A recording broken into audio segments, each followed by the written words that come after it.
kabar sing ndak tampa panjenenganmu kersa mundhut wujude pusaka banjur kok lirone nganggo arta jumbuh kelawan apa lan kepiye wujude gaman kuwi mau ingkang dipun kersakaken kados pundi pancen kala mangsa menawi wonten piyayi ingkang nyadi pusaka menapa kemawon kula tumbas waton reginipun menika gathuk lan mathuk ning menawi mboten gandeng kula menika pendhita saking desa mboten gadah menapa-menapa menawi barang-barang kraton mbok menawi kula mboten saged mblonjo utawi mbayar kosek iki ora sembarang gaman iki ora gak sembarang pusaka ning iki piandel sifat kandel sing dadi simbol kamulyane wong Mandaraka jenenge keris Kyai Udan Mas tak dol karo kowe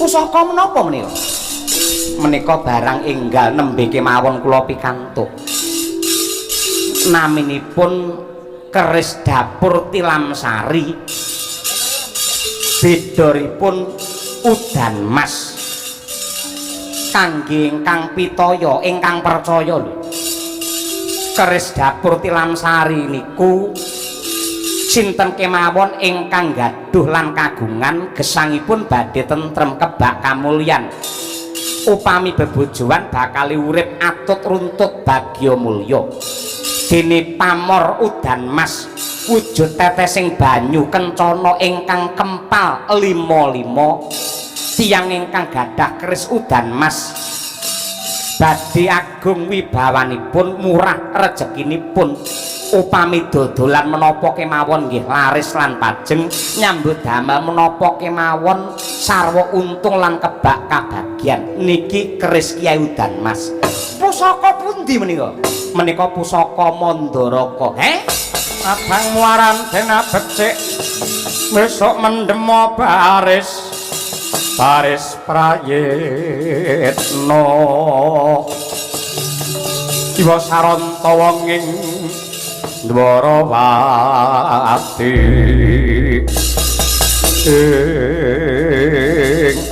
Astungkara sidam sekaring bawana langgeng kaki Prabu Kresna katon makantar-kantar ana apa abang branang kang dadi pasuryanmu nyuwun pangapunten eyang menapa mboten sisip ing pakarti lepat ing dawuh bab menika dados ribet kados mekaten karana para Pandhawa Kurawa mituhu dumateng dawuh paduka mliginipun Kyai Arjuna ngantos tega mentala dumateng Yayi Nakula menika karana perintah saking paduka menika Brahmana paduka menika tiyang sepuh yang daipun dipun pundi-pundi lan ugi dipun kurmati ning parandene kok malah kados mekaten Jubriya rasing manah kula wonten bab ingkang ganjil sak lebeting batos nyuwun pangapunten nembe menika kula ngertos ing atase pendhita Talkanda sing tansah gegulang marang kautaman ning parandene dadi srana nglincipi carang apa Pak akyat pangucap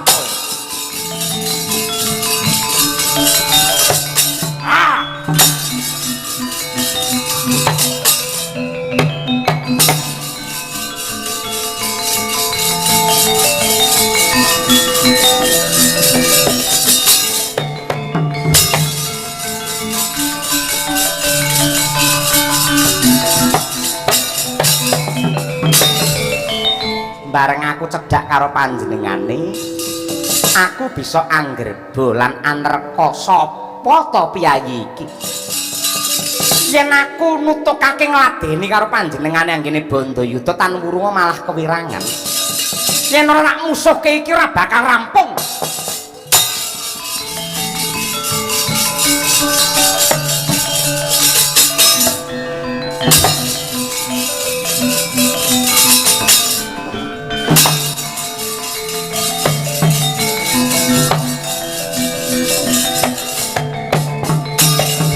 nedeng ayo ngakono sira Ramandaya pati ana yaksa gung cangkrama namane wil katak sini jejaki jroning ware mbadhok ulam tanpa tuwuk minajra samudra gugu saben hari sembah pangabekti kula katur sinuwun mantra miji dumateng ingkang abdi kendali sada kalilan cumadung dawuh Anoman wonten dawuh isih kuat mere ingkang dipun keparengaken mungsuhmu ing jedul saka kuburane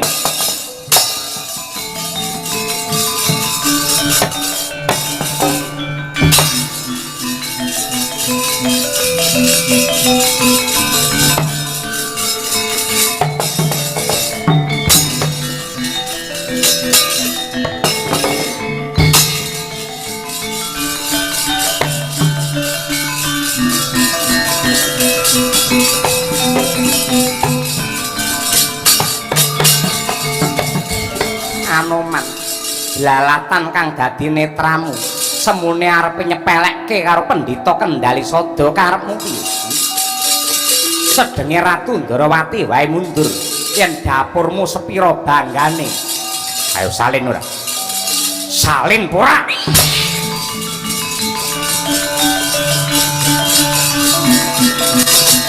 wah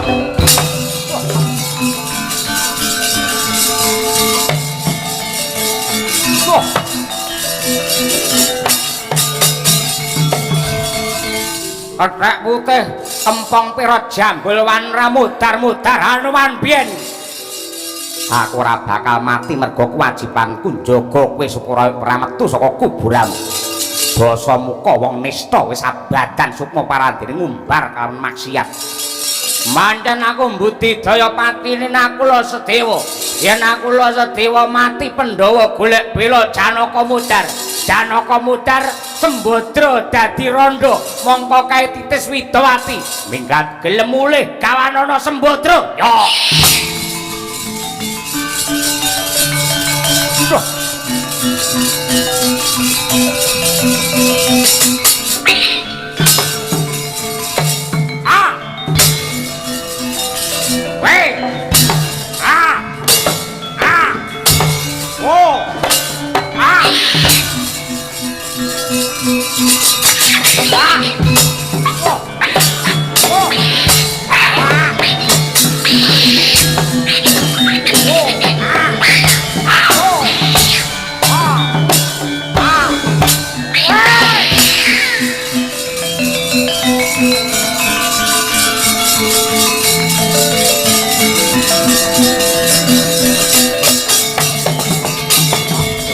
lanat Anoman meneh bola bali saben aku duwe sanggit Anoman sing dadi pepalang ora minggat remuk genti tapak janji wong Amarta ndeglek imane tipis panembahe aku sing kanggu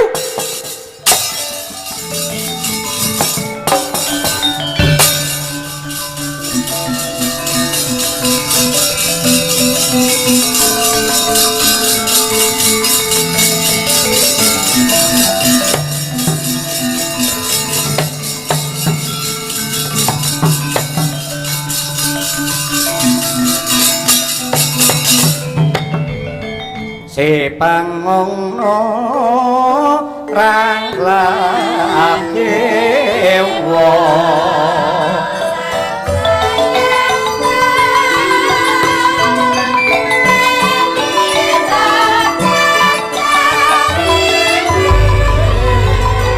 lir sapating sun kemiling Bangulati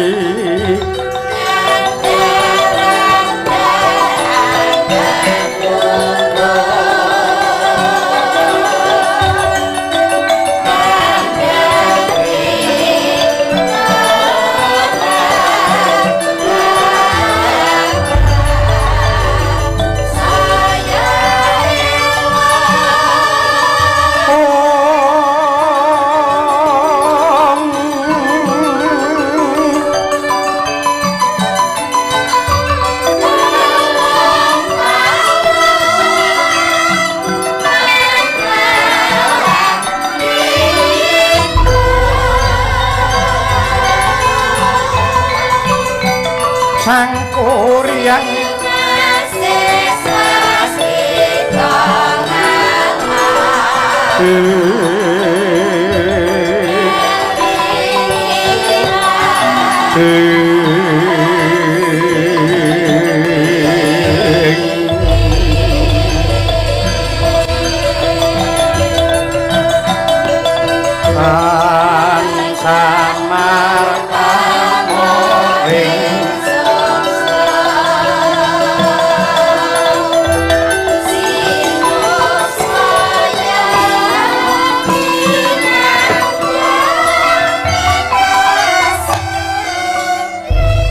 mencorong mawa tejo ing pucuking gunung Tidar manter nyodo lanang gedhe pangaribawane nenggih Sang Manguntapa Brahmaning Talkanda Sang Mahatma Bisma yuri Sang Dewa Brata nyambung raos kelawan Gusti ingkang Maha Kuwaos nyadang kelawan wangsiting Gusti mrih padang nerawang jinglang ingkang mapan wonten ing negari Mandaraka ingkang nedheng ketaman Kingkin mangkono jugar nggih nyemangsa samedi dupi mulat nenggih kumliyang angganira ingkang wayah sarwi brangkangan manembah Manguswapada nenggih satriya ing Sawojajar Raden Nakula ingkang kadherekaken repat Panakawan Ki Petruk miwah Ki Bagong mangkono sigra rinangkul kinempit kempit bawane gedhene Sih Trisna nenggih ingkang iyang dumateng ingkang wayah pun Raden Nakula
hamung cipta pukulun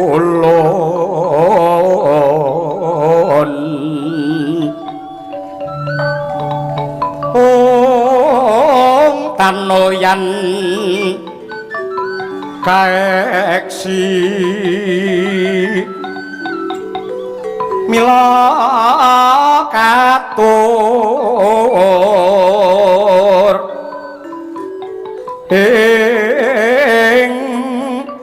Kang Cundra manik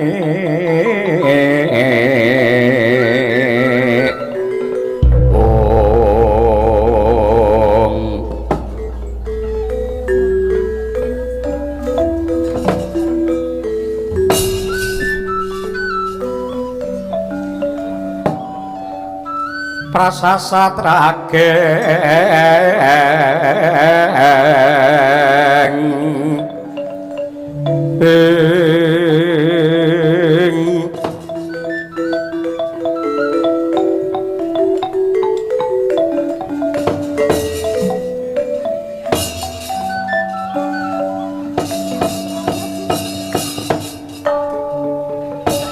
Mas Tungkara sidam sekaring bawana langgeng. Iki pengendir ke Lampung Timur iki. Ora. Ayo. Apa ta, Tru? Sastra datan. Ora tau metu. Lah ya jeneng mula ya ditokke ngono kuwi. Lah sale ra metu ning awak mari bunek. Bunek ki ora awak, pikiran. Lah kuwi lho. Trap-trapane kudu bener ora. Ya kaya apa ki jenenge? Kaya penanggalane munggah sewilah. Ayo, ngono kuwi. Iki mau ngomone gending ae ngono ora. Ndak waspadake putu ing sawo jajar Nakula diprayogane anggen musuhan muni nggih Kanjeng Hyang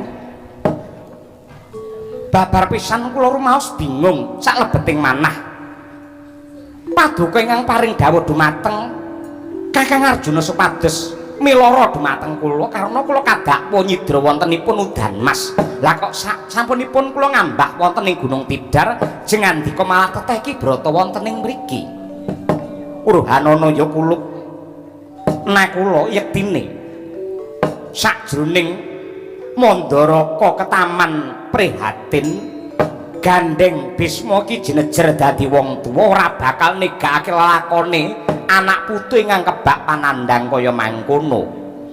Mula ndak rewangi munggah ana ing Gunung Tidar nyambung rasa kelawan Gusti ingkang Maha Kuwasa yektine mung bakal nyadang lan hanyadong nurbating Gusti mrih tentreme negara Mandaraka.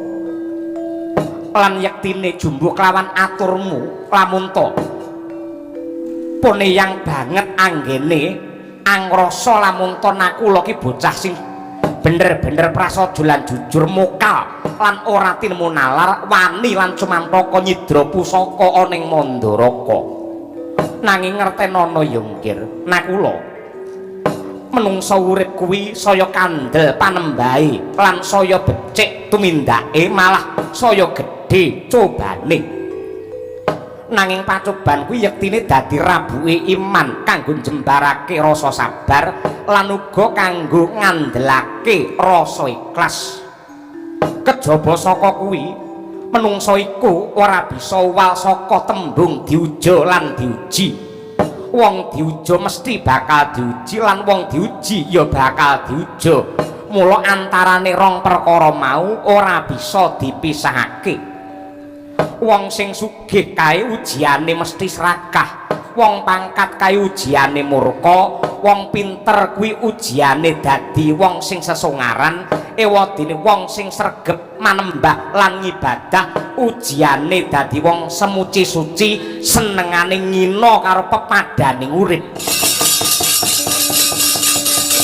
Sorote pandam kumuluk hamadangi jroning pasarean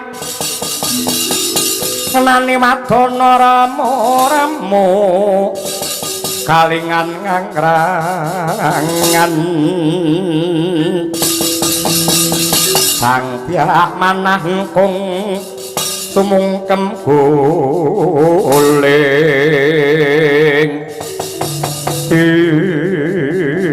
aduh Kanjeng Hyang ngaturaken panuwun ing tanpa upami sedaya dawuh paduka badhe kula gegem kinarya pepakem manggen kula badhe netepi dumateng darmane gesang. Saklajengipun kula nyuwun pitedah sakmangke nek kula kedah kados pundi nadyan kaya ngapa lan kepiye aja mrekitik lan aja lara kang dadi rasamu merga didakwa nyidra keris udan mas. Malah buktekno marang wong jagat, wong sak jagat lamun to jeneng sira ki wong sing duwe tanggung jawab gedhe. Kepeksa ripalungguhan iki ndak tundung. Jeneng sira tumuju marang pertapan anyar katon ingkang jenenge Widara Sekar. Ing kono ana Brahmana muda sing gedhe pangaribawane, dasare kagungan wujude barang-barang lawas ingkang semune gedhe pangaribawane. Kanthi kowe sowan mrana mbok menawa bisa dadi sisik melik liwata kali cing-cing guling supaya luwih rancak sing dadi lakumu.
aku ingkang sowan ana ing kene ndak sawang saka kaduan papan iki tik nyenengake mergo akeh bangsane barang lawas lan uga pusaka-pusaka sing indah. Kene iki pertapan ngendi Penemban? Inggih. Mriki menika pertapan utawi Sanggar Widara Payung. Lah asmamu sapa? Inggih, peparap kula menika Resi Panji Pamungkas. Resi Panji Pamungkas nun inggih. Jengandika piyayi saking kita. Bener. Saka negara Mandaraka putra Prabu Salyapati iki ingkang kekasih Raden Rukmarata. Kabar sing ndak tampa panjenenganmu kersa mundhut wujude pusaka-pusaka banjur kok lironi nganggo arta jumbuh kelawan apa lan kepiye wujude gaman kuwi mau. Ingkang dipun kersakaken kados pundi pancen kala mangsa menawi wonten piyayi ingkang nyadi pusaka menapa kemawon kula tumbas waton reginipun menika gathuk lan mathuk ning menawi mboten gandeng kula menika pendhita saking desa mboten gadah menapa-menapa menawi barang-barang kraton mbok menawi kula mboten saged mblonjo utawi mbayar. Kosek iki ora sembarang gaman, iki ora gak sembarang pusaka. Ning iki piyandel sifat kandel sing dadi simbol kamulyane wong Mandaraka. Jenenge keris Kyai Udan Mas tak dol karo kowe. Kunjing langit kelap-kelap katon lerekin sanging alit tukunen. Risang mawe kandrung sabarang kadulu.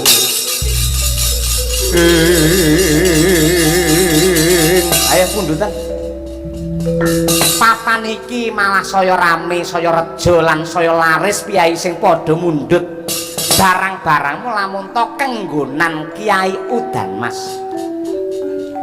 Pundutan.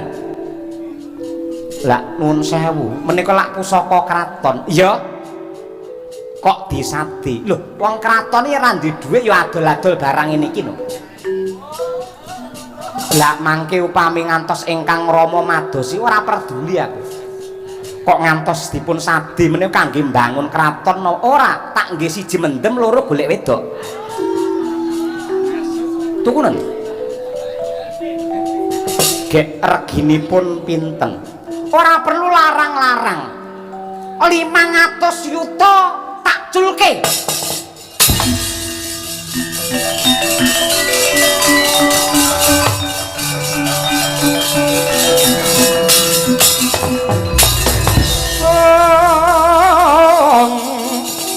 Mrek mangsut nari mengkabu budine kang den bawani.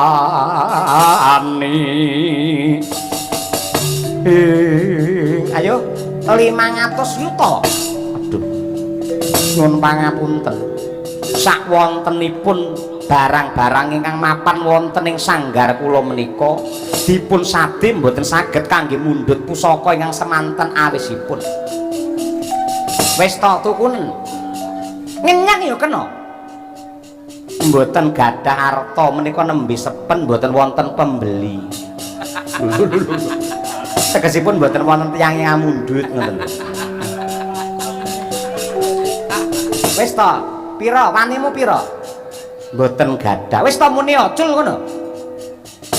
Menawi kalih dasa yuta kados pundi?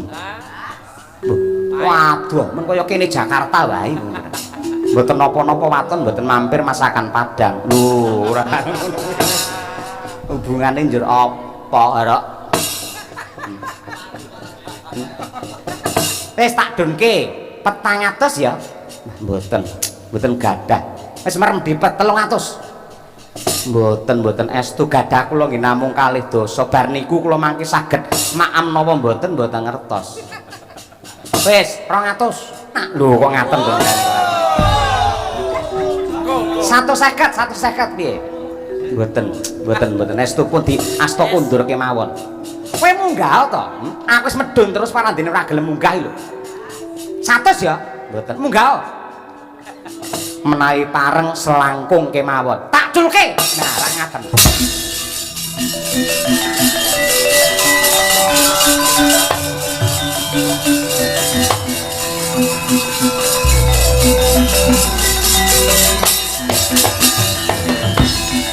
apa iki padha lilane padha ikhlase mengko yen aku ra duwe dhuwit yen gaman Mandara kontek yen perlu saka kraton tak teteli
tutusan terkono karepmu piye? Tata kramamu ning ndi? Teko pawon lho ora. Lah barang-barangnya lawas menarik banget masalah. Nek gamelan lawas terus. Masa heeh. Kuwi lho prunggu ngisin-ngisini studio gonge wesi lho ora. Suarane sementing wong suarane. Menanan apa iki wayang-wayang lawas ya ampun kaya-kaya ngene iki piye apike kaya ngene sing didol. Mbahno lho iki. Ora tau metu malah didol nang kene. Lagi mbahno kena nggo tas kena mbahno iki. Mbah niki sate. Waton cocok reginipun nggih kula sate. Wah, elok Mas. Ya nek. Iki wayang Semar barang didol nang kene. Ya ampun, Mbah Jan Padang Bulan, ing pesisir Banyuwangi. Pinten niki Semar niki? Menawi menika mboten kula sadi, merga menika klangenan. Nang omah nggih bal-balan cah cilik-cilik nang kene klangenan. Lungguh mrene. Mlaku wae ora. Lah nggih mlaku luwe aku. Balik kowe senengane ora. Angel tulisannya kabeh kene no smoking ya terus. Ayo. Nek smoking area karo mangan bayar 80. Juh. Aja senengamu ya ngono. Nuwun sewu menika pertapan Widara Sekar. Inggih, nggih Widara Sekar inggih Widara Payung. Nami kula pun Panji Pamungkas. Kula pun nakula. Jenengan Panji Pamungkas, kula Panji Petruk. Jenengan Panji Pamungkas, kula Panji Tengkorak. Ngoten setengkorak ora. Niku kok kathah barang-barang lami ingkang sae-sae kados mekaten to. Inggih. Nuwun sewu pancen Raden Nakula kula menika peranganipun titahing Gusti ingkang remen kalian barang lami ngeten iki. Kula niku ngantos mboten rabi, mboten palakrama, mboten anak-anak mergo kedanan kepencut kalian barang lami kados mekaten menika. Kados ngoten. Kendange ya didol to, Mbah. Tak larase ya. Dung dung ding, dung dung ding. Ya dinge iso cuwili, kepanasan to, Mbah? Nggih mboten ngertos. Kula mboten ngerti gending, mboten iso ndandani. Oh alah. Butuh tabung mboten? Mboten. Elok tenan. Niku rebabe gading niku. Nggih saestu. Kula tumbase ampun, mangke yen jenengan pundhut, jenengan senggreng, tar wurunga malah kancane padha nonton niku mangke. Cuh, nyoto yo. Lah nggih. Wingking menika tek wonten wujudipun keris ingkang sumunar mawa cahya.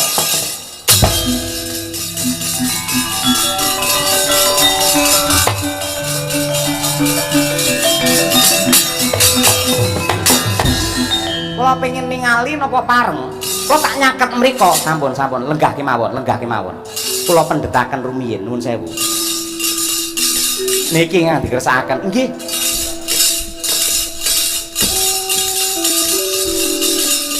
Pusaka menapa menika? Menika barang enggal nembe kemawon kula pikantuk. Naminipun keris dapur Tilamsari. Bedoripun udan mas. Kangge ingkang pitaya ingkang percaya lho. Keris dapur Tilamsari niku sinten kemawon ingkang gaduh lan kagungan gesangipun badhe tentrem kebak kamulyan. Upami bebojoan bakal urip atut runtut bagya mulya. Dene pamor udan mas wujud tetesing banyu kencana ingkang kempal lima-lima tiyang ingkang gadah keris udan mas badhe agung wibawanipun murah rezekinipun upami dodolan menapa kemawon nggih laris lan pajeng nyambut damel menapa kemawon sarwa untung lan kebak kabagyan niki keris Kyai Udan Mas. Pusaka pundi menika? Menika pusaka Mandaraka.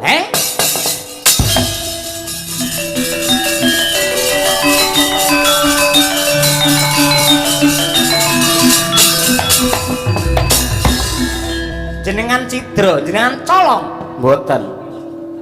Sirikan kangge kula nyolong gaman, nyolong pusaka niku sirikan. Sami kemawon mejahi dumateng sandang pangan kula piyambak.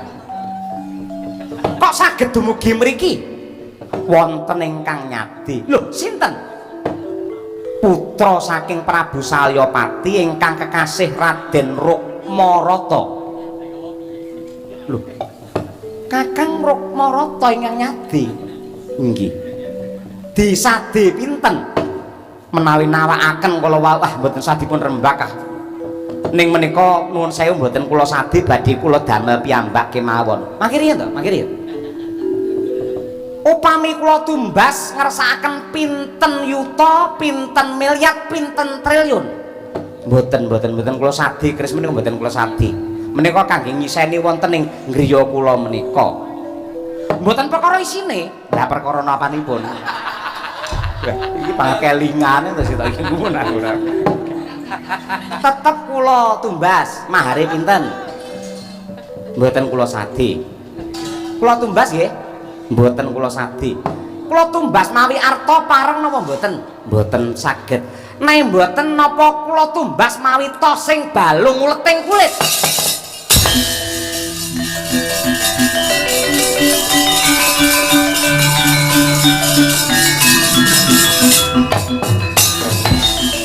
Kyai Udan Mas menika pusaka ing negari Mandaraka simbol kamulyanipun tiyang Mandaraka ngantos dados sarana anjalari Pa Prabu Salyapati nandhang gerah.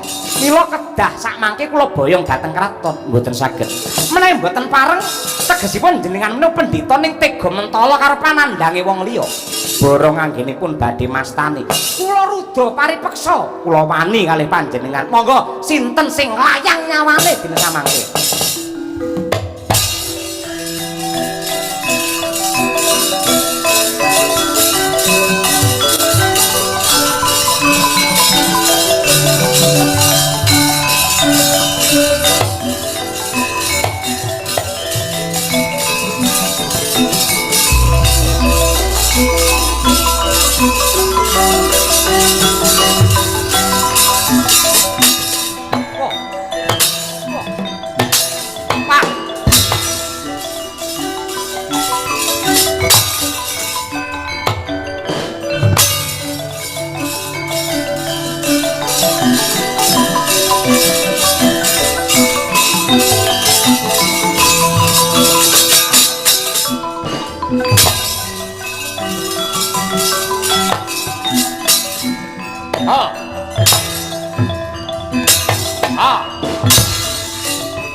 Hot. Ah. Wah. Wah.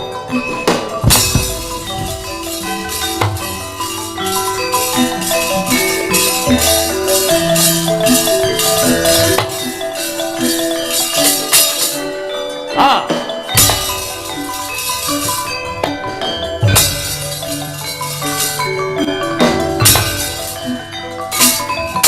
Oh. Oh.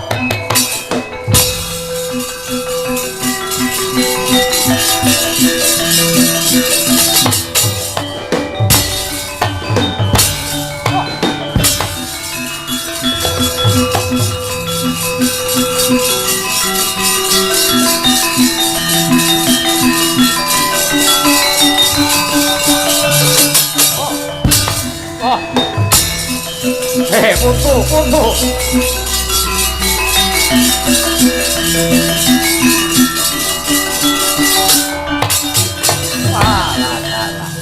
Babar pisan pun yang ora nduga mono ingkang dadi Sang Panji Pamungkas putuku Dewi Sisadéwa inggih bekti kula kunjuk eyang dadi rame dadi ontran-ontran repalungguhan iki udan mas nun inggih wonten regeman kula boyongen bali ning Mandaraka mesakno pakmu gedhe lara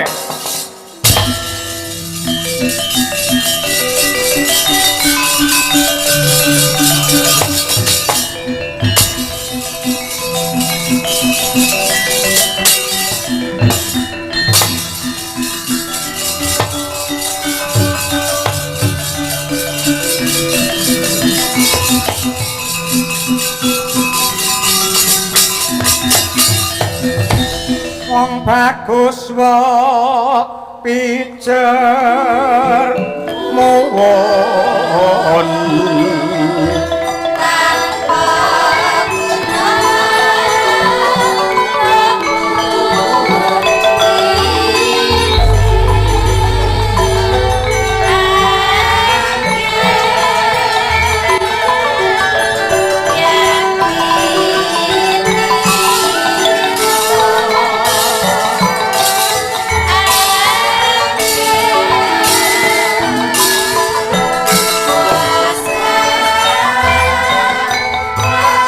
Hirangkara kingkin lir manguswa kang layon peteng dedet jagat Mandaraka kaprabawan nata agung Prabu Salya ingkang nandhang ruga nandhang gerah madal saliring tamba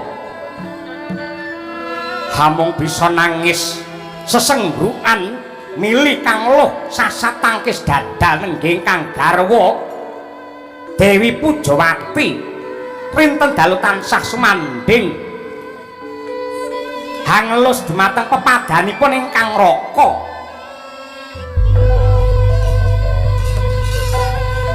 mangkono nenggih praptane risang nakula miwah Sadewa ingkang repepeh manembah manguswa padha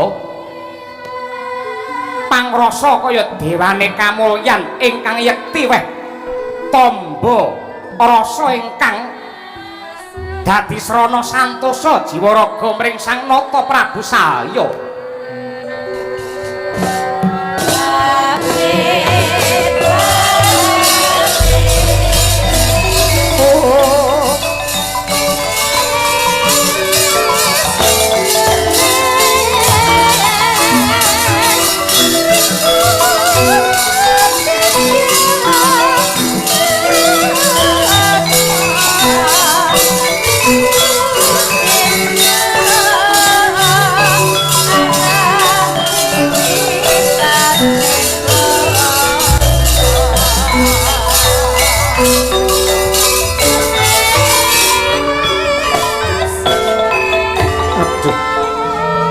Prabu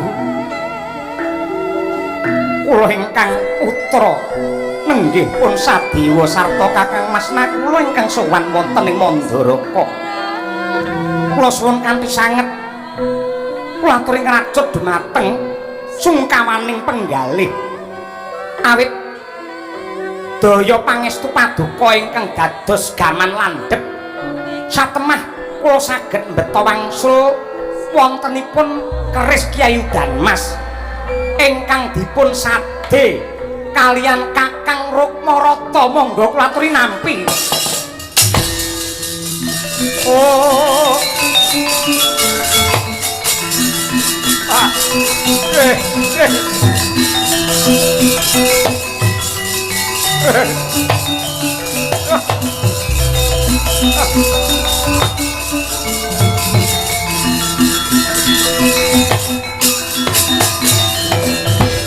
Dewang para kingkin lir manguswa kang layon denya ilang memanise dewa anakku nggir nakula lawan Sadiwa kowe weruh dhewe pakartine kang masmu Rukmarata karo Burisrawa cah loro anak lanang ora ana bedane. Nuwun sewu Kanjeng Rama Takandha, kula tak blaka Rama. Kula ngantos nandhang raga kados mekaten merga awrat pamikir kula. Ora perkara kelangan pusaka, ora perkara kelangan wujudipun Udanmas. Ning grantes manah kula duwe anak loro lanang patrape kewan. Oh.